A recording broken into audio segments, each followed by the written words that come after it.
Step away from the property, sir. Hands where I can see them. The voice cut through the still morning like a rifle crack. I froze mid-step, boots crunching on the frost-crusted path that led to my new cabin. 3 squad cars idled behind me, their red and blue lights reflecting off the lake's surface like restless ghosts. I'd closed on the place just yesterday. Signed the papers, got the keys, even stocked the fridge with coffee and canned beans. I'd planned to spend my first morning watching the sunrise over the water, not staring down a police officer's weapon while some woman in a tailored vest pointed at me from behind a white SUV. Her voice carried across the cold air, sharp and rehearsed. That's him. He broke into the fisherman's lodge and refuses to leave. He's trespassing on private HOA property. Private HOA property. The words barely made sense. I'd just bought the damn thing. The officer, tall, square-jawed, early 50s, looked like he'd been doing this long enough to assume guilt first, ask questions later. Sir, identify yourself. I handed him the folder I'd kept in my jacket. Deed, title, identification. Everything stamped, signed, notarized. I bought this cabin yesterday, legally. You can call the county records office. The woman marched forward, ignoring the officer entirely. I'm Margaret Ellis, president of the Lakeshore Preserve Association. That structure violates multiple community ordinances and sits on restricted lake property. You can't just buy it off some online auction and move in like you own the place. I blinked. That's exactly what I did. Her tone had that kind of polished disdain you hear from people used to being obeyed. Clipped vowels. Eyes that flicker between accusation and pity. Ma'am, I said, keeping my voice steady. The real estate agent didn't mention anything about an HOA. The listing said this was a private cabin on county land. She gave a small laugh, the kind that's meant to sting. Oh, I'm sure it did. That's what scammers always say. The officer flipped through my paperwork, his brow furrowing. He muttered something into his radio, then gave me a long, measuring look. These documents check out, he said finally. But this situation might be more complicated than you realize. Margaret wasn't done. You need to vacate immediately. This property has been under community review for years. The previous owner was warned repeatedly. You're trespassing on our lake. That word again. When the squad cars finally pulled away, I was left standing in silence. The lake shimmered behind the cabin, calm, unbothered, while tire tracks scarred the gravel road. Margaret stayed just long enough to hand me a neatly folded notice, printed on thick cream paper with the HOA's crest embossed in gold. Notice of violation, unauthorized occupancy. Fines $750 per day. Effective immediately. It was absurd. But the tone of her smirk said she'd done this before. And won. The sun had climbed higher by the time I reached the porch. The cabin wasn't much. Faded red siding, a warped dock that creaked under its own weight, and shutters that clung stubbornly to the windows. But it was mine. After 15 years of reporting on corporate corruption and political scandals in D.C., this was supposed to be my peace offering to myself. A quiet place to disappear, to fish, to breathe. Inside, the air smelled of pine and dust. A small wood stove sat in the corner beside stacks of firewood. I ran my hand across the rough table, feeling the grooves left by whoever had lived here before me. A folded envelope sat near the window, wedged beneath a rusty lantern. It was yellowed with age, edges curled from humidity. On the front, in shaky handwriting, was my cabin's address, followed by 2 words, for the next owner. Inside was a note. If you're reading this, they probably already found you. Don't trust the HOA. Check the boathouse before they do. That was it. No signature. No explanation. Just a warning that made my stomach tighten. I stepped outside, the wind picking up off the water. The old boathouse sat about 50 feet down the shoreline, half collapsed, half swallowed by reeds. A padlock hung from the door, rusted but intact. My keys didn't fit, so I grabbed a crowbar from the truck and pried it open. The smell hit me first, musty wood and stagnant water. Inside, the air was thick and still. An overturned canoe, a broken motor, a wall lined with old fishing gear. But behind a stack of rotting crates was something else. A metal cabinet bolted to the floor. It looked wildly out of place, like it belonged in an office, not a boathouse. It took effort, but the lock gave way with a groan. Inside were folders, property maps, and handwritten notes that didn't make sense until I unfolded one. It was a survey map, hand-drawn, dated 1979, and unlike the modern one the HOA's website showed, this version had a line that extended 40 feet into the lake. Clearly marked private access, Fisherman's Lodge Lot Number 3, that meant me. A cold realization settled over me. If this map was real, then the lake, or at least part of it, didn't belong to the HOA. It belonged to whoever owned this cabin. I heard the sound of tires crunching outside. 2 white SUVs had pulled up to the cabin, their doors already opening. Margaret Ellis stepped out again, this time flanked by a younger man in a suit and another in a sheriff's uniform. "Mr. Cole," she called out, "you've left us no choice. You're in violation of multiple environmental codes and trespassing on restricted waterway property. We're issuing a cease and desist order effective immediately," her lawyer added. "Any attempt to use the dock or access the lake will be considered criminal trespass. You are not part of the lakeshore community."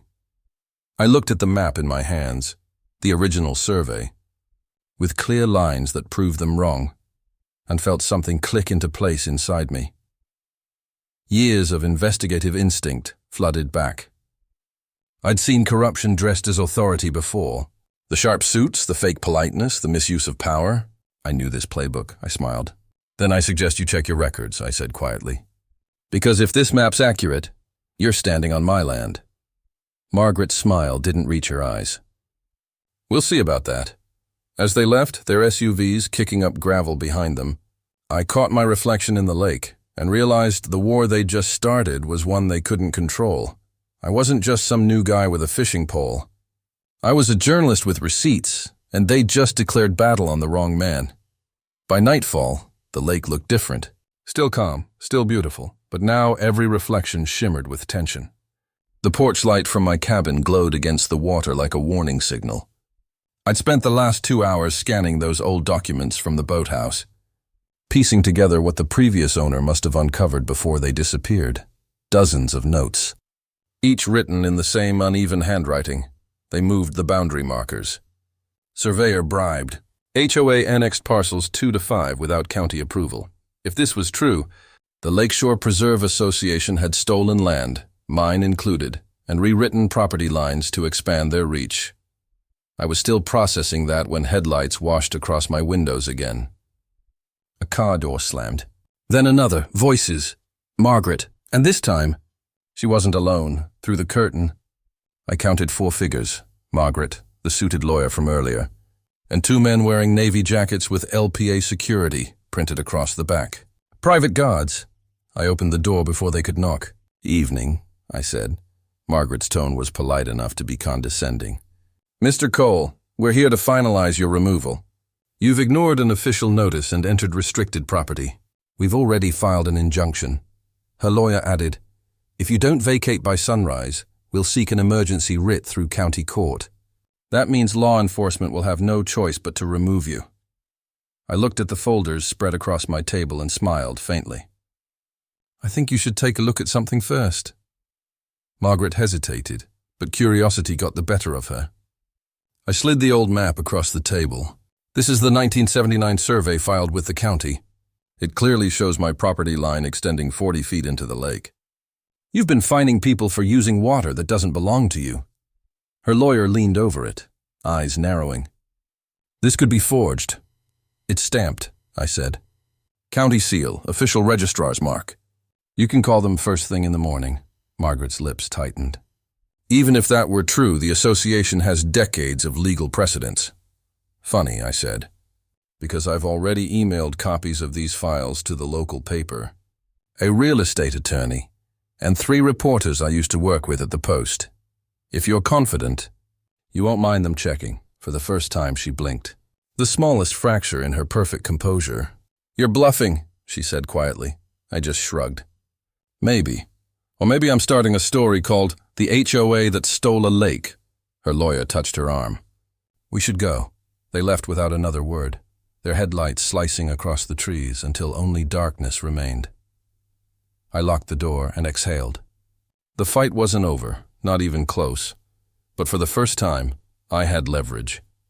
As I turned back toward the window, Something caught my eye. Movement by the dock, a flashlight beam skimming over the water, steady and deliberate.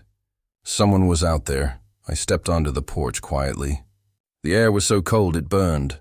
Down by the shoreline, 2 men in dark jackets were crouched near the boathouse, prying at the padlock I'd broken earlier. They didn't see me until I flicked on the floodlight. "Evening, boys," I called out. "Lose something?" They froze like animals caught in headlights. One bolted immediately. The other, taller and broader, glared up at me. "Private security. Authorized inspection." I raised my phone, camera recording. "Then you won't mind me forwarding this footage to the sheriff?" He hesitated, cursed under his breath, and disappeared into the trees. By the time silence returned, my pulse was racing. These people weren't just bluffing. They were trying to erase evidence. Inside, I backed up every file, every map, every note onto 3 hard drives and locked them in a metal case under the floorboards. If they wanted a war, they'd get one. But I wouldn't be the one losing sleep tonight. Out on the lake, the wind shifted. Somewhere in the distance, a single porch light flicked on in one of the HOA homes across the water. They were watching me, and I smiled, because I wanted them to. Morning sunlight broke through the pine trees, painting the lake in gold. But it didn't feel peaceful anymore. I hadn't slept. Every noise outside had sounded like someone trying to get in.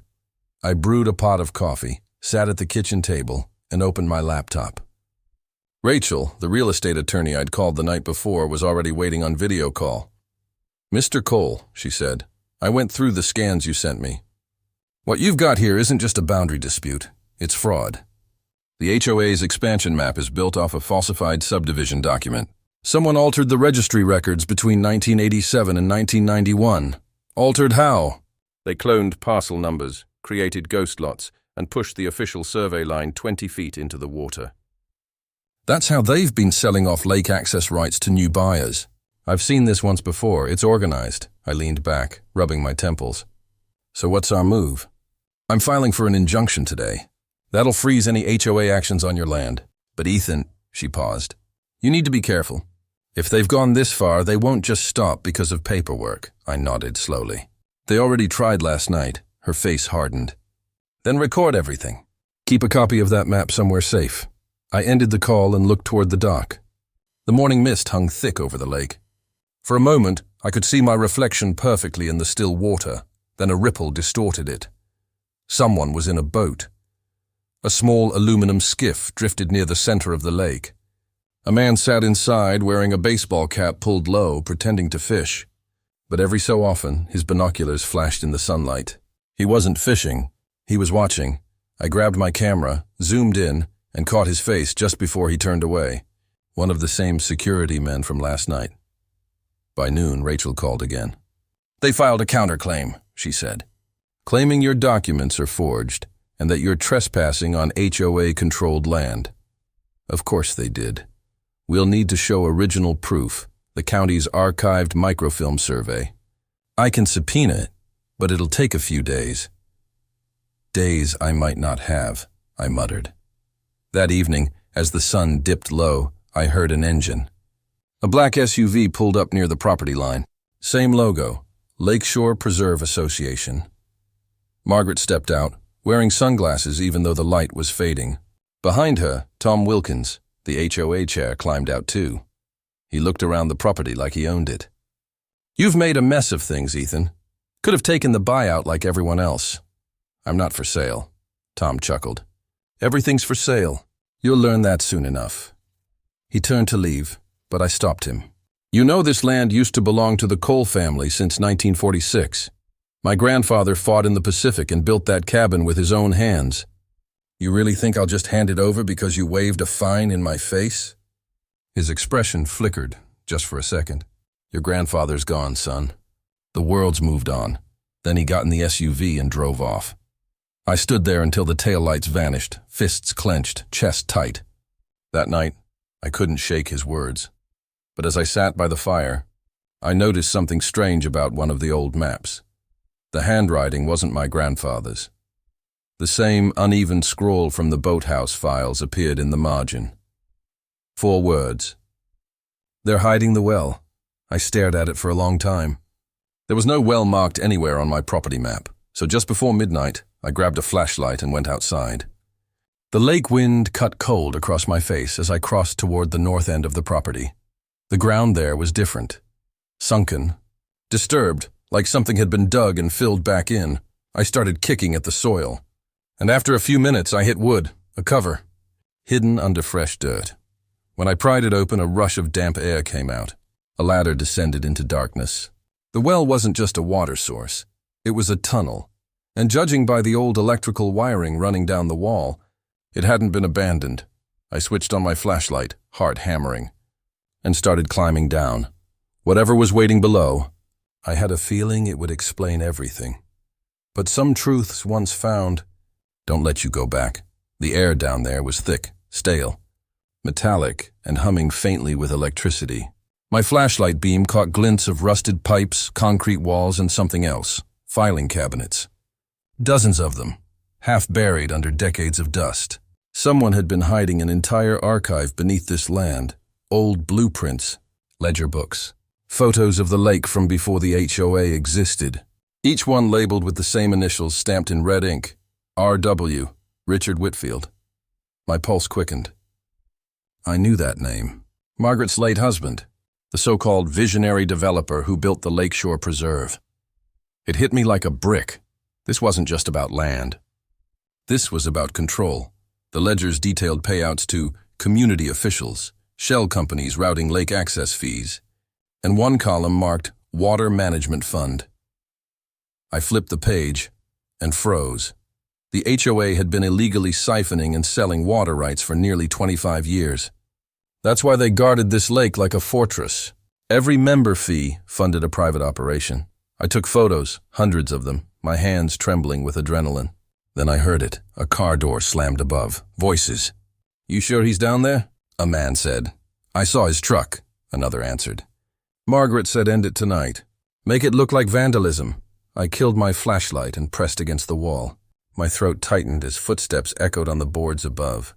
One of them dragged something metallic. It clanged against the hatch. Gasoline. They were going to burn me out. I grabbed my phone and hit record, whispering, "This is Ethan Cole, recording evidence," before a loud creak interrupted me.